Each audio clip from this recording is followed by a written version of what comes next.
Need to worry about it.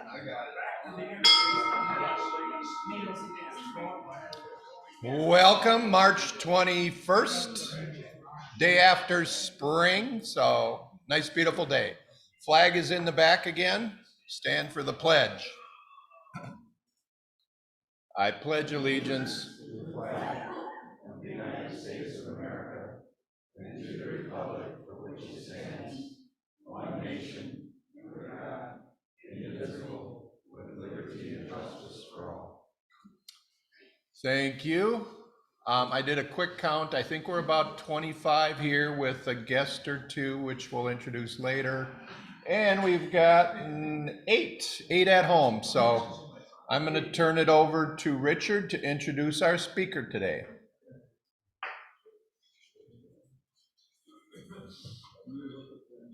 I met John Gernandt in last year, and he's the most fascinating person. And he's so fascinating, I'm going to let him introduce himself. But actually, I was so pleased to learn that he is a trainer for police officers to de-escalate, defuse mental health episodes. And that's what touched my heart to advocate for his speaking at one of our meetings. So I'm gonna let John tell you a bit more about his family life and his work life and his volunteer life. So John, if you would please take over. Thank you.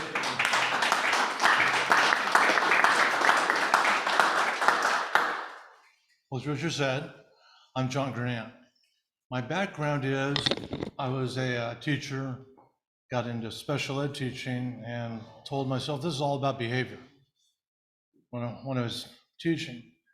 So I got another degree in behavior, and from there it kind of took off into all kinds of different directions. I've worked in prisons, vocational, juvenile prisons, psychiatric lockdown units, and worked in a mental health crisis emergency response team for about 2 years in North Carolina. I like working with families. I work a lot with families when I'm working with police and when I'm training. Why police? Because when the police get a 911 call and they come up to someone's house, who do they meet with first? They meet with mom or dad. They don't meet with the person with mental illness. The guy who's mentally ill may be up in a tree, I don't know. But they're working with families, and the police have to get through the family to get to the person with mental illness. And sometimes that's almost more difficult than working with the person with the mental illness. A lot of confusion, a lot of people have all different opinions, and having to de-escalate that whole situation before you get to the next one.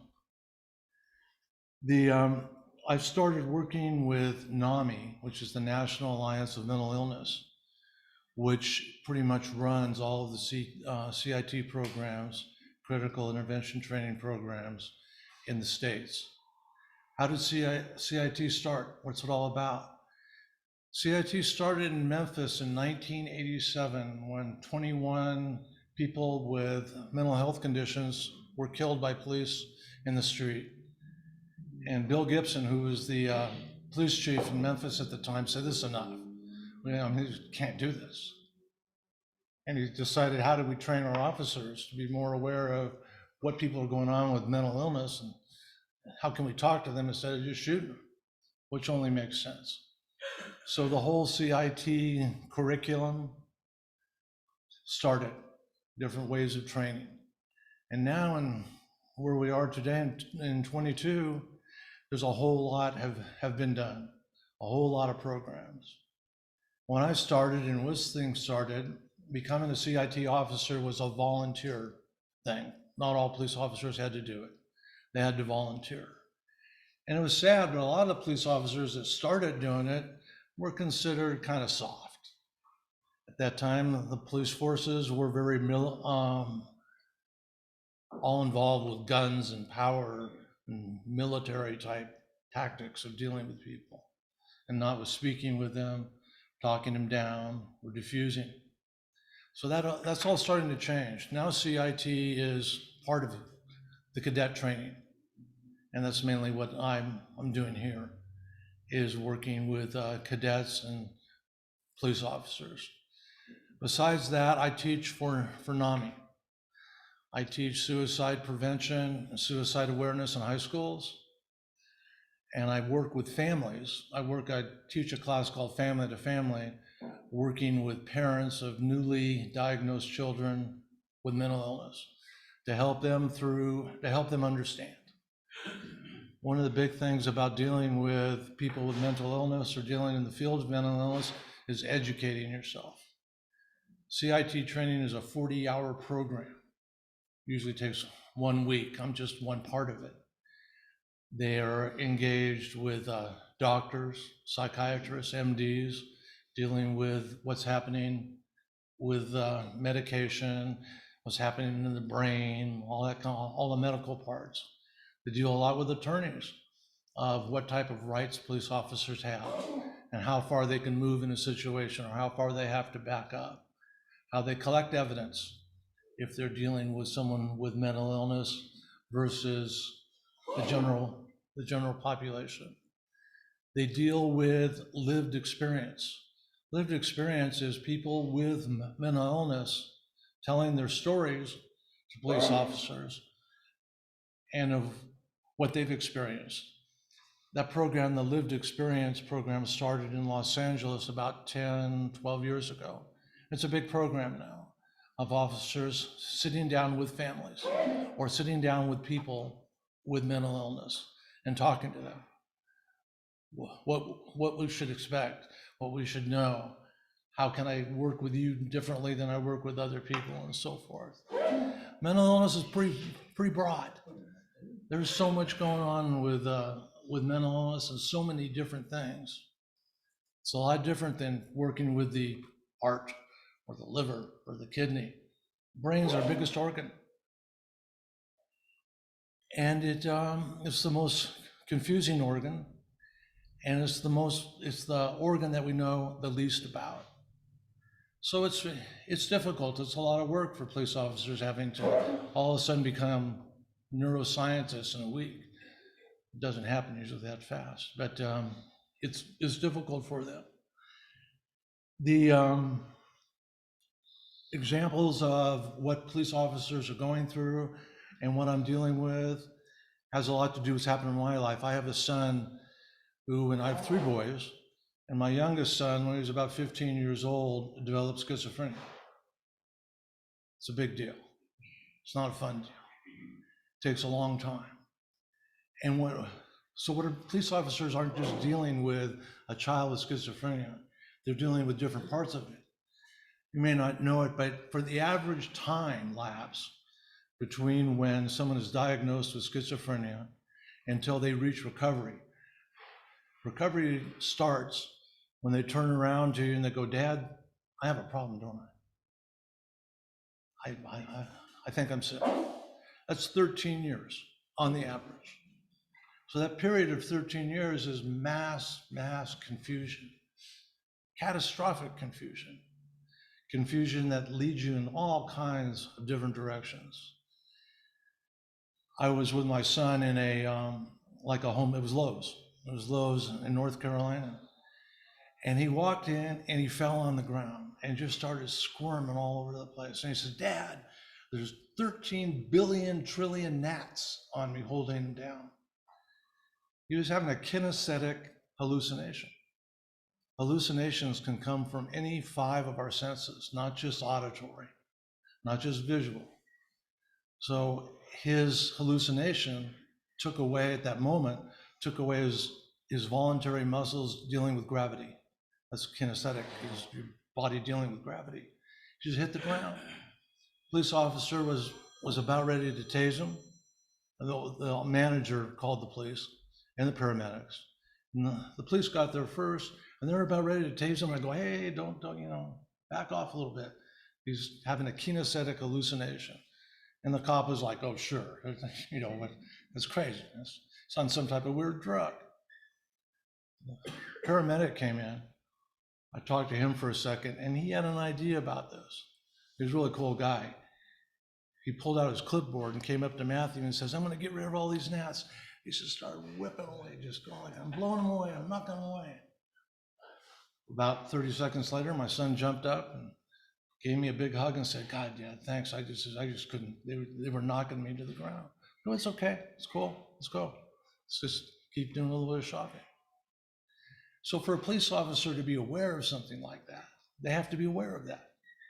And he was getting ready to tase him, handcuff him, take him to jail for being on drugs. That's the kind of work I do with police, is teaching them there's a lot of things out there that aren't criminal. We walked into a grocery store one day, and my son just started throwing up. We've all thrown up, but throwing up like you've never seen anybody throw up before. Just crazy throw up. He was having an olfactory hallucination.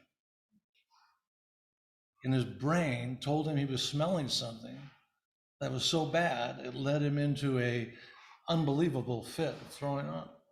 Manager called the police, called the paramedics, and they brought him in, and the paramedic came, the police officers, they wanted to inject him with a medicine, a detox medicine or something.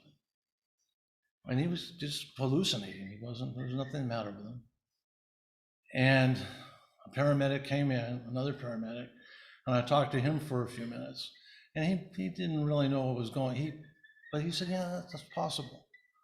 And came up to the police officer, and we backed him down before he went through the whole role of arresting him and everything. I offered to clean up, help the store clean up a little bit because it was a mess. And the manager came up and he goes, no, we'll take care of it all. About a week later, the manager offered my son a job at the grocery store, bagger. This is the best bagger I've ever had in this grocery store, ever. Talk about that lit up my son like crazy. I mean, he was so proud of himself that he had a job where he was working with the people that liked him, and he liked them, and they worked together. That was fighting stigma. So that whole idea of a person with mental illness being someone else, not a real person, having some weird disease, all starts going away. And that's how police officers, families, people in public can help people with a mental illness, is recognize them as real people with a disease that's not their fault. It wasn't my son's fault that he has schizophrenia. It's not his mother's fault. It happens. It's a biological brain disease. Passes on through genetics or whatever. But basically what I'm doing is I do this whole thing to get rid of the stigma of mental illness on kids, people, whatever. Nobody with a mental illness is at fault. Mental illness is no different than a heart illness, a kidney illness, a bone illness. It's a disease. We're human. We get it. It's just a little different. It's from the brain. It's not from other parts of the body. And most people don't recognize it as that. In fact, I told my son to never tell anybody that you have schizophrenia. Walk up to a police officer and he asks you, what's the matter? You don't look just right. You say schizophrenia, he pulls his hand to his thing. Like, how many babies have you killed in the last week, you know? I always tell my son, tell anybody that you have a biological brain disease. When you tell them that, they say, oh, you poor baby. You know, you poor soul. But you tell schizophrenia and you get a whole different arrangement. A lot of times I train police officers to understand that people with mental illness don't respond as fast. Psychosis, bipolar, different diseases and stuff prevent people from processing as fast as you process or I process. My son drives, he's an excellent driver. He's never had a ticket, I don't think. But if a police officer walks up, if he has a tail light out or registration or something, and he gets pulled over, and the police come up to the window and tap on the window and say license, and and registration, it's going to take him about 15, 20 seconds to process that. To be able to go, oh, you want my driver's license? Yeah, he'll get it before he starts that thing. We did a training with police officers on that deal, and we set up a deal in the parking lot. The cop comes up to someone and says, license and registration. 1, 2, 3, 4, 5, 6, 7, 8, 9, 10, 11, 12, 13, 14, 15. What do you think happens after 10 seconds? They're not going to wait that long. They're not going to wait that long. They're going to start making threats immediately. All he had to do was wait 10 seconds. But no, getting ready to yank him out and yank someone out of the car. Teach patience. Working with people with mental illness, it takes patience. It takes patience. And it takes a special communication. So a police officer has to learn how to observe that and move forward. I mean, I just hate seeing these shows where someone with mental illness is in a car or something, you're yanking them out. Just give it a couple seconds. Maybe something will change. Police officers, they really like what we're doing. They really like what we're doing. When a police officer, when he lays his hands on somebody or does something where he gets a complaint, he's looking at about a 4.5-hour report. Now, when a police officer comes up and he verbally de-escalates the situation, comes back to the captain, and the captain goes, how's it go? He goes, I was able to verbally de-escalate. He gets a pat on the back and a gold star on his shoulder. So they're starting to recognize that if we play by the rules and if we try to do a verbal judo, I call it, de-escalation versus manually de-escalation, it's so much easier for them as well as the person that they're going to. Most police officers, they don't want to pull out their gun, but they haven't had the training not to. Had an officer come up to me one day, and he said, he was in my class, and he goes, John, I've carried a gun on my hip for 32 years, but I've never pulled it out. I get 50 hours of training a year of how to use this gun. But I meet up with a mentally ill 6 to 7 times a day, and I have 0 training. So this whole thing about defunding isn't about defunding, it's about reallocating funds. Take that 50 hours of gun training and put it into 50 hours of CIT training. Get a whole different thing going on. And the money it saves, tens of thousands of dollars. When an officer can recognize what he's seeing, calls for backup or calls for ambulance or whatever he needs, and they take him to the hospital for evaluation versus throwing him to jail, saves about $1,500 a day.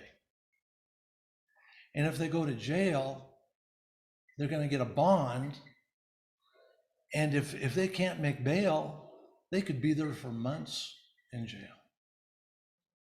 For a silly little $40 bond, well, if you don't have $40, you don't have $40, you're in jail. Where if they take them to a hospital, they can be in a 3-day evaluation, meet up with a doctor, social worker, case manager, and get things back on track. So that's what we're trying to do. That's what the whole CIT program is. Not only save money, save communities money, save government money, but to provide police officers with another tool. That's what I tell them. We're here to talk about another tool.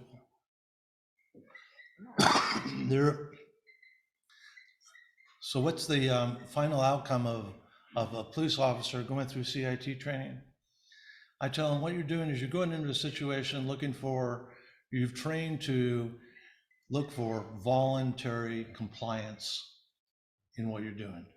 Voluntary compliance to sit down with someone and find out what their needs and wants are. Voluntary compliance to sit down and talk honestly about what's going on.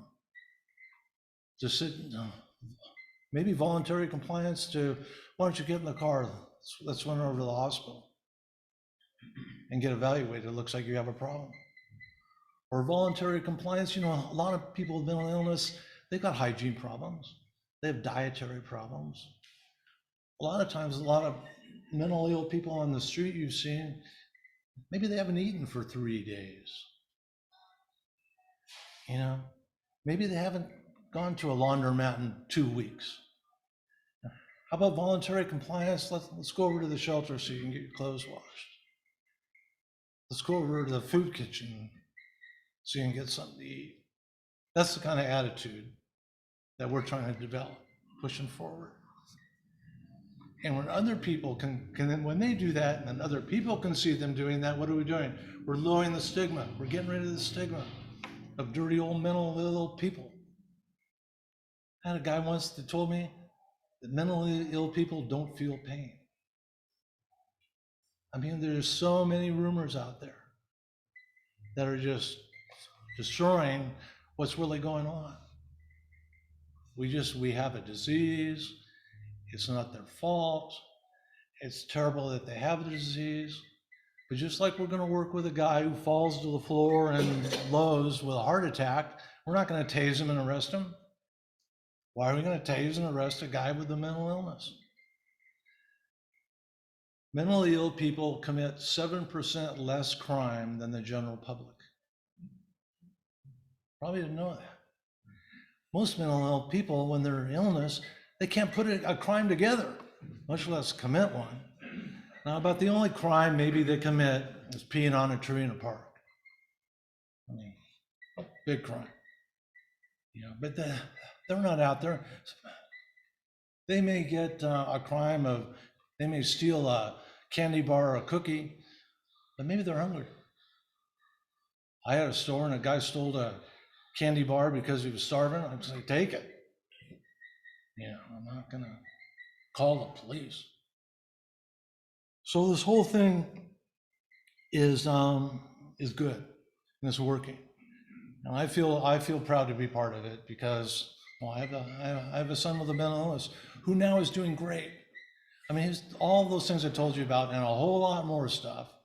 This went on for like 13 years until he finally went through all the drug trials and the therapy and the psychiatrist to reach a point in the group homes where now he's working at UW. He's a janitor for UW, makes a good wage. He's going to have a pension, has excellent medical benefits. He's got his own apartment, his own car. He's doing great. He still comes by the house asking for help. He knows we're there. If something came up or he started feeling a little relapse or something, he knows where to go. He knows where to go, and his family knows what to do. And we have a crisis plan. One of the scariest things about having someone with mental illness in recovery is that it could relapse. It could relapse. That's the one thing we do with police officers. Before a police officer leaves a home that he's gone to help out with, he has to write a crisis plan. Work with that family, sit with that family and say, what are we going to do next time this happens? Let's make a plan, 1, 2, 3. And now that plan, we've got it set up that plan goes right into dispatch. So if dispatch gets another call from someone like that, they can put it in, the whole crisis plan, everything comes up on their screen, and they can talk to the family right there. Have you gone through the crisis plan? At what step are you on? It's right there in the police car. He's going to have the same thing. So they can start working on that in advance to get past something terrible. It works and it's good. It's new. It's developing. Madison has a agency now called CARES. They work out of Station 1 downtown fire department. And they go out with police whenever there's an emergency call for mental illness. I went on a lot of them, hundreds of them, and I met with some really good police officers that really knew what they're doing. I had a CIT officer once that I went with, a guy named Steve Splain, who's great. He always carried a classified ads in his back pocket. And if we go up to a domestic violence problem at a house, well, a lot of times it was domestic violence, a domestic disruption, where there's someone maybe in the house with mental illness is just raising chaos with everything. We get an idea of what was going on. Steve would walk right in the house. He'd just walk right past everybody. Hi, how you doing? Sit down on the couch and open the newspaper and sit there. Wouldn't say a word. People start looking at him like, God, what are you doing? You're a police officer. He goes, oh, yeah, I forgot what I was saying. Why don't you sit down and let's have a chat? Let's talk about it. You talk about de-escalation. Some police officer walking in your house, jumping on your couch and reading the classified ads. Everybody just lowers the tension. We teach a lot of empathy. Empathy is probably the biggest tool that a police officer has to de-escalate a situation. Putting himself in his shoes and trying to react that way. A whole lot of speaking, a whole lot of words you never use, a whole lot of words you want to use. And whenever I go on a call, first thing I ask the parents are, what are your loved ones' triggers and what are their coping skills? Because I don't ever want to pull that trigger, but I want to know their coping skills so I can work with them when I'm there talking and working it out. Teach body language. You know, when someone is in crisis, when someone's in trauma, someone's in psychosis, someone's in total anxiety, craziness, they can't hear you. They can't hear you.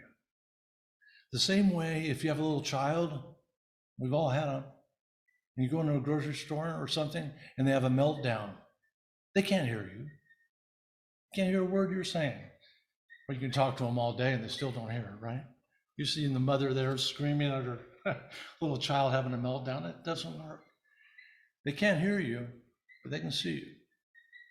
So about 75% of everything that they're seeing right now, they're not seeing, they're viewing, they're seeing. So you have to be able to speak with them with your body, almost like a sign language. Those are big de-escalation tactics that work for me. And so NAMI right now, the National Alliance of Mental Illness, their state office is right up off the Beltline and Seminole Highway. They got a big office there. They got about 12 people working out of there. Excellent outfit. You know, NAMI was started right here in Madison with 3 housewives with children of mental illness that weren't getting any help.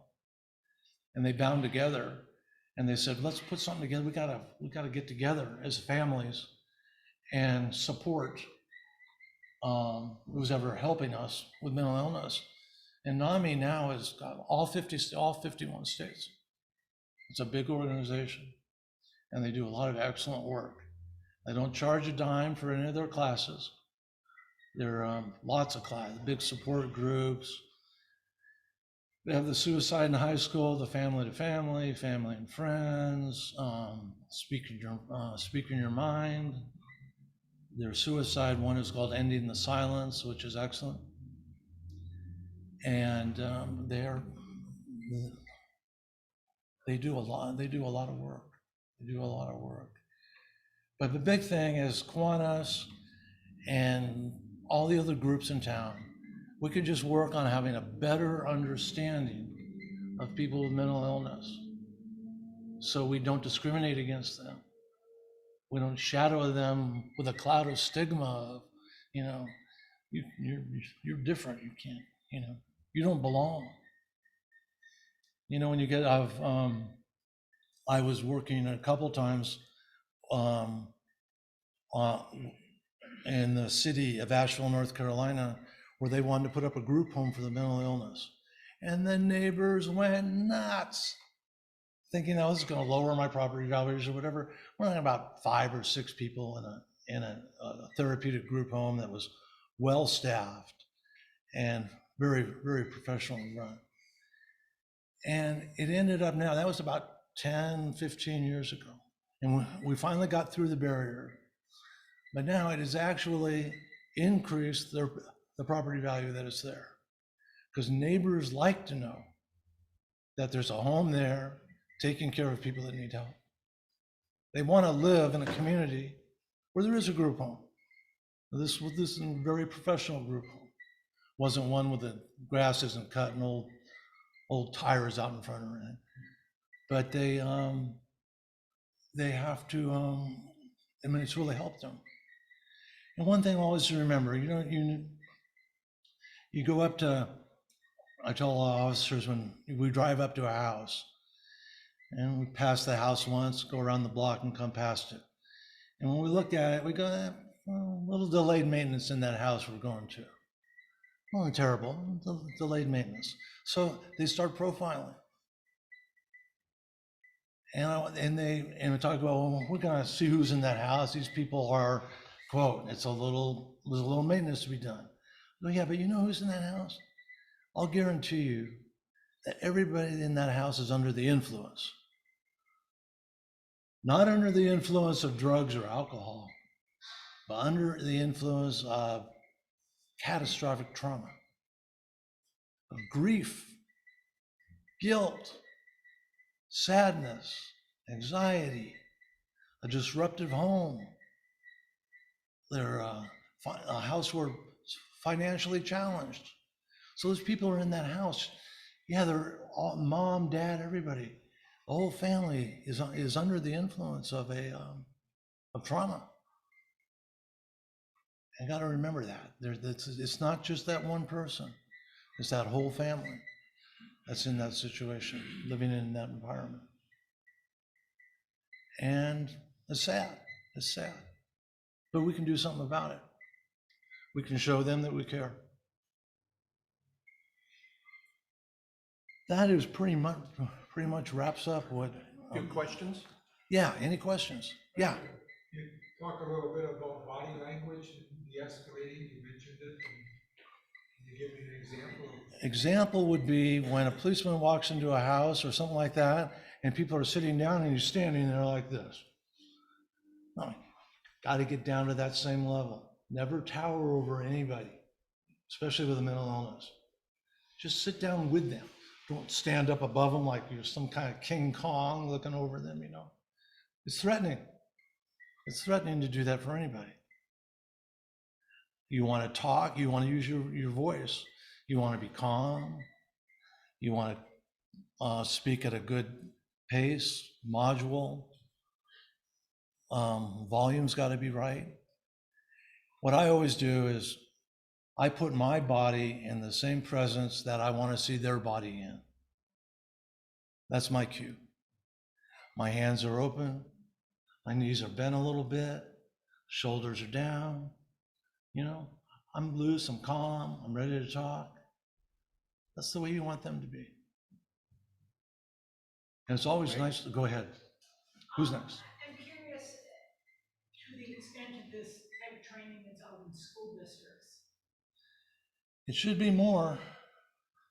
That was one of the. Certainly in the classroom, but especially with guidance counselors. No. And with resource officers. And resource officers, yeah. I remember when, God, they could really use it. My son was a junior in high school when he was diagnosed. And he was never a troublemaker or anything. He just kind of didn't do very much. And he was a kid that never put his pencil to a paper. He just sat and looked out the window all day. Did nothing. Never turned in a piece of homework. Never, ever. Never took a test. He just sit there. And finally we agreed after he was diagnosed that, well, we've got to take him out and find another learning environment. My wife and I were walking down the stairs from the front of the school, and a resource officer looked at me and said, if you were a better parent, this wouldn't have happened. You talk about a punch in the gut. So, you know, yeah, could use some training. No, That's why a lot of schools, there's calls on a lot of schools to get rid of the resource Well, you can have a good resource officer if they're trained correctly. I mean, they're resource officers. They're not police solving criminal crimes. And anybody else with a question? Question online. Oh, yeah.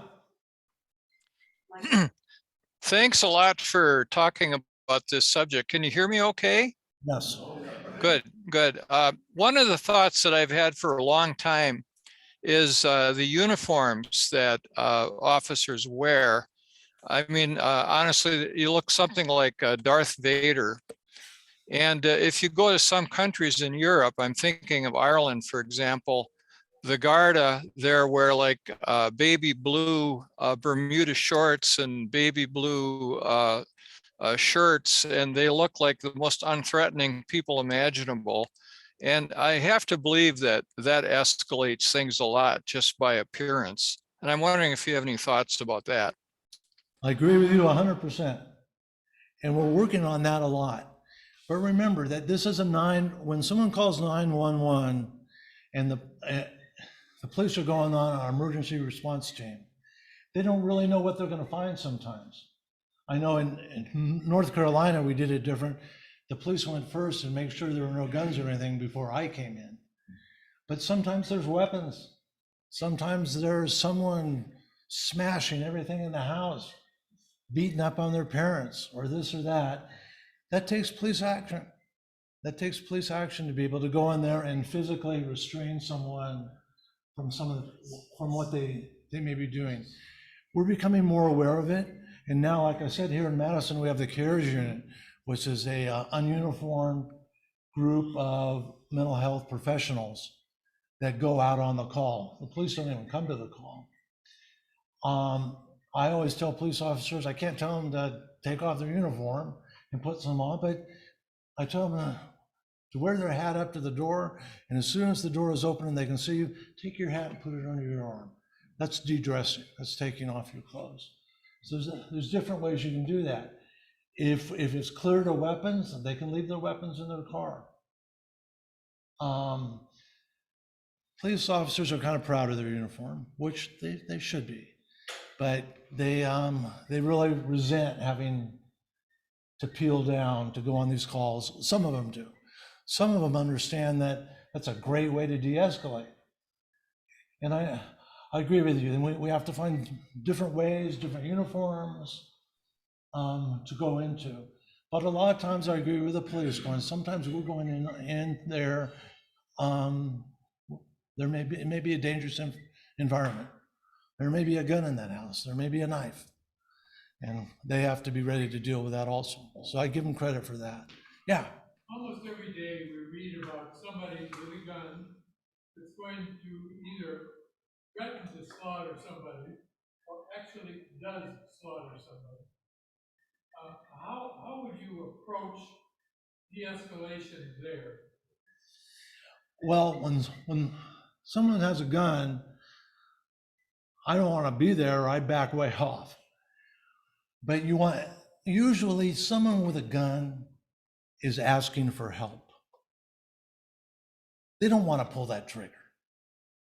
They're nervous, they're They anxious. want to commit suicide by police. That happens. And you try to talk them down. You try to sit down. I usually ask them, hey, let's sit down and have a chat. And you talk about what they're doing, what they could be doing. Do they want to be able to go home that night? And do you want to see your children? Do you want to see your wife? How about a nice warm meal? Or do you want to try to commit suicide or have me try to kill you? How about if I just shoot you in the leg and you're stuck in the hospital and you're going to wake up and everyone in town is going to know you just tried to kill yourself? You don't want that. That's what I'll talk to them about. That's what I usually tell them. I go, I don't, or police, I tell police to tell them, I'm not going to kill you. I'm just going to shoot you in the leg and make life miserable for you.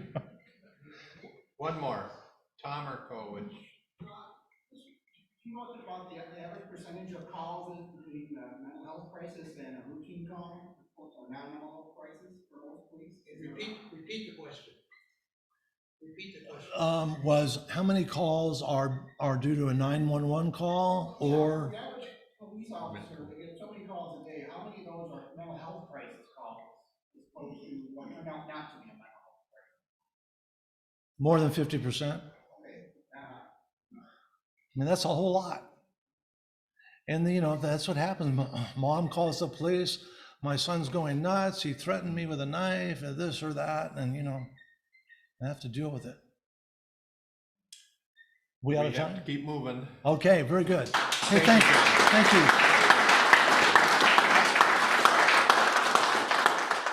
And if you guys are ever looking on a way to spend your money, I would look at NAMI. Very, very professional, good group. Thank you. Thank you very much, John. Eileen, are you ready to share some thoughts? Moment of reflection.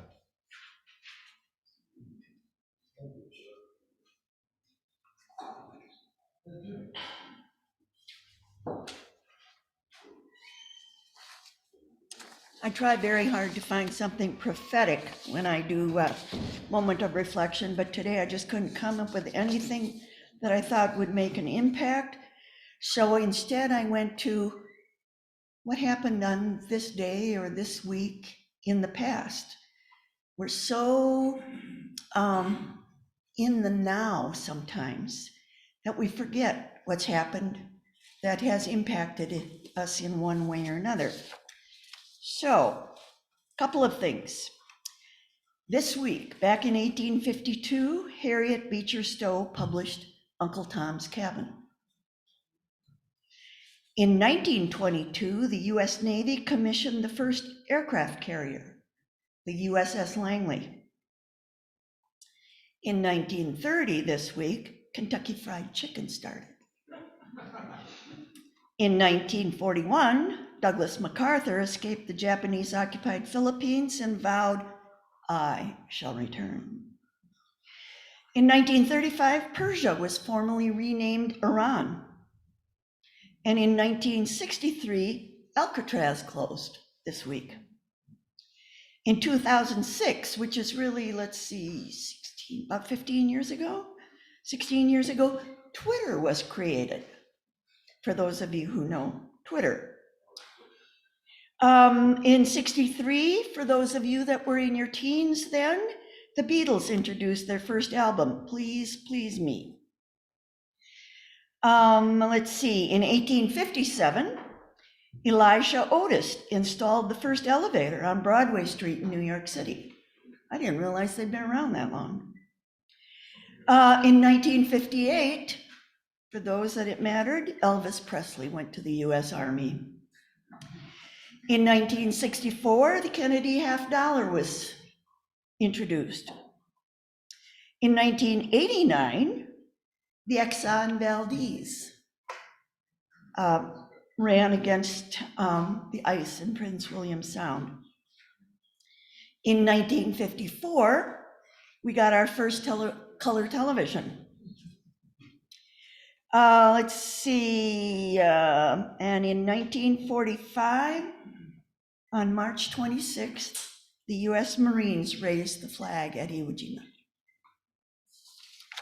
And then following that, two things. In Facebook today, the Downtown Breakfast Rotary Club posted a picture of them doing a service project at the Madison Reading Project this morning at 7:30. They packed book bags.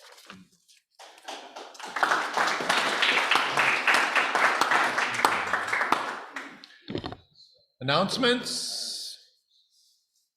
Co. This isn't an announcement, but it's pertinent to our speaker today. My cousin in near Minneapolis has a son who is schizophrenic.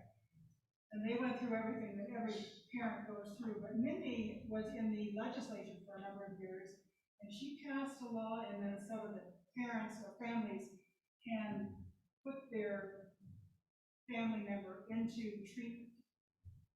It doesn't have, the person doesn't have to agree, but they can make sure this happens. She's also written a book called Fix What You Can, and you might be interested. I have a copy if anybody wants to read it. And it's the story of their experience. Interesting. For those of you at home, Co shared a story about a family member in Minnesota who had a As a schizophrenic son. schizophrenic son, and she worked with the legislature to pass a law for involuntary confinement of family members, because once you're majority age, you cannot be forced into treatment, and that was passed by Minnesota.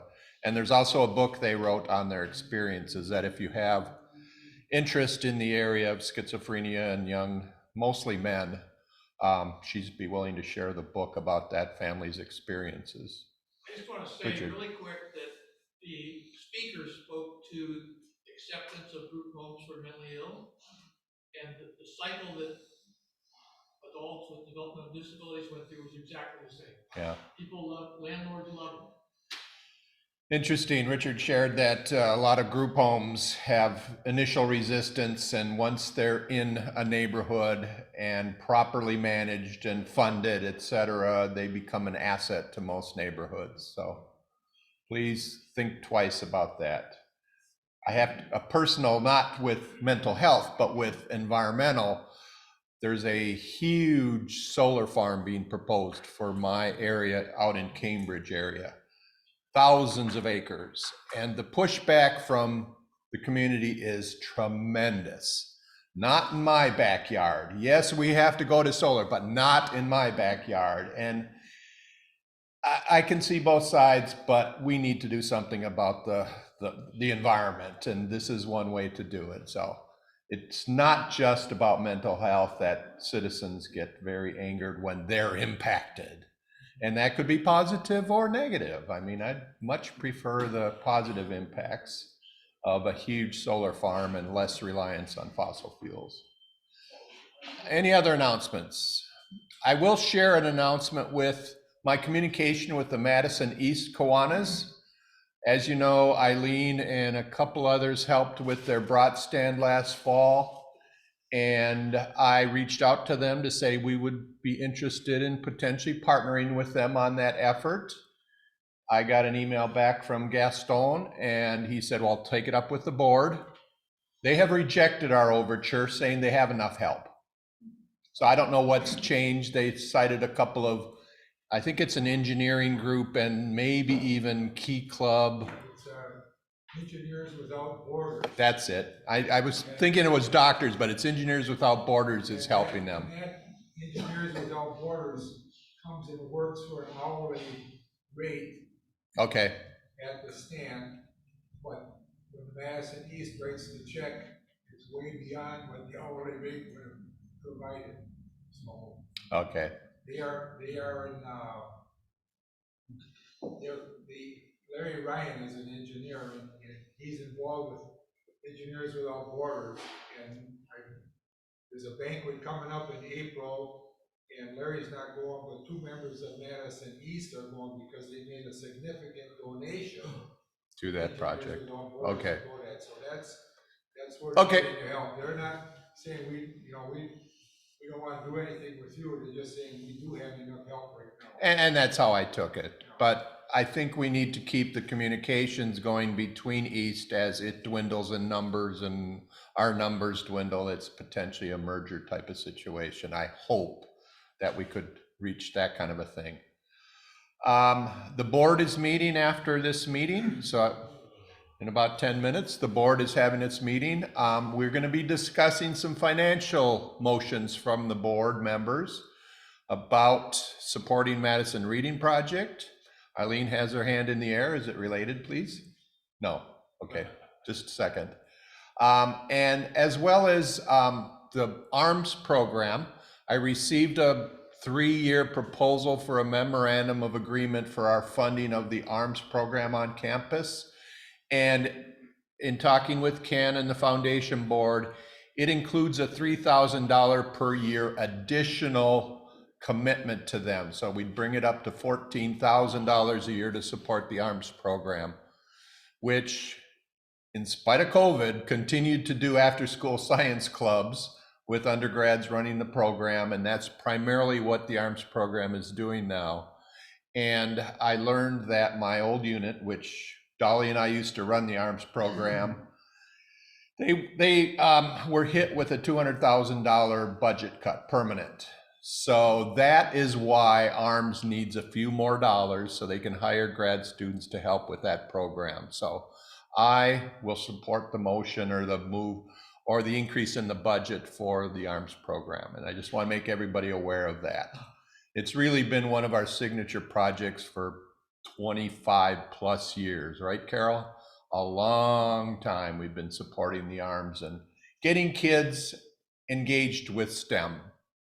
It's gone from science to STEM. So we actually do some engineering with the kids, or did, and that's fun. So that's what the board is going to talk about. We do need some nominations for board. We have 2 members rotating off. We're going to talk to Leonard about if he wants to continue on the board since he replaced one midterm. But Penny is going to be off of the board. So we'll at least need to replace her. And let's see, I think that's it for the board, but we also need, the big one is president. We need a president-elect to follow Meg. So I'll be forming a nominations committee, and you may get a call. We may have to recycle presidencies here, but we do need somebody to step up in a year and a half to become president-elect, or actually in 6 months to be president-elect and in a year and a half to be president. Think about it, volunteer yourself if you're so inclined. But as a club, we need somebody to step up. Richard's going to continue on as secretary for a couple of more years. He said he gave a 5-year commitment and it'll be year 3. And Dick has no problem doing another year as treasurer. So it's mainly president we need to deal with. Eileen. I know Bill Schultz was here last week to ask for volunteers. He did send out an email this morning, or his assistant did, and they're getting volunteers, but they need more. So these are primarily for the buddies kind of thing, yes, which is a role where you're assigned a player and you help them on the field, batting, etc. And you're just basically there to take the onus off of the parents to interact with the children. So it's a fun role. I personally, and I think Eileen would back me, I don't want to do it, but it's watching the buddies interact with the players. It's amazing what they can do and how they help the how they help the children play softball. So that is the role. I'll send the email around to everybody just so everybody gets it. Yep, and you can do it for like 1 hour a week. Dick? Are they looking for buddies to commit to the same? Yes, the idea is a permanent, or I'm thinking they could do a pairing if you can't commit to every week, but please consider it. They want continuity in the game with the players. They don't want a new buddy every week, because part of what the buddies do is they learn from the parents. They talk to the parents about triggers, about habits, about don't do this with my child, etc. And because it is a wide range of cognitive and physical challenges in these players, it's best if they have one person or at most 2, because some of the players actually have 2 buddies. So 2 could sign up, and if one can't be there, at least the other one will be there. But we want continuity for the 8 weeks of the season. Another question regarding that program, or a reminder, is it May 7th? They're looking for volunteers for opening. Yes. Yep, first Saturday, and Bill is handling that, distinct from what Eileen is going to send out, which is the more season activities. Leonard. Friday night at the Friendship Club, Bethel Lutheran, he told the group that the majority of the buddies are high school students who have the time and the ability and so on to work with the players. Yeah, and I agree. There were a lot, and it was really neat to see high school athletes playing softball with somebody who can't even have any motor control. And they really learned a lot. The volunteers, the buddy, about working with youths with disabilities. So yes, there are a lot of youngsters there. So there are plenty of other roles for us old people who can help and not have to be as physically active with the kids. Jim? Yeah, Kevin, I just wanted to mention that you don't really have to be there every week. I mean, it's an 8-week commitment, but if you have to go on vacation, Yeah. they can fill in, just so you know that you have a little flexibility. Yeah, there is some flexibility in that. And probably the team volunteer group would take care of your absence, things of that sort. So if that is a consideration that's stopping you from volunteering, don't let it. And even just coming to watch and volunteer to be a person in the stands and cheering the kids on is a role that's needed too. I had an email today from Jody Yep. regarding that May 7th, and she told me she has enough volunteers for that. Okay, I'll communicate with Bill and see what's up with that. But that's good to know that May 7th, we have, Miracle League has generated enough response. So hopefully it'll be a couple of hours sorting t-shirts and hats and all those kind of things. Any other announcements? We went right to 1 o'clock. Perfect. I will ring the bell, and next week is, we hope, Chris McIntosh from the UW Athletic Department, the new athletic director. We have not heard that he's not coming, but last time he did cancel. And I put in the April talks into the email this morning. Jim's doing a great job filling up the summer ones already, so we're working on the schedule. So we will see you next Monday.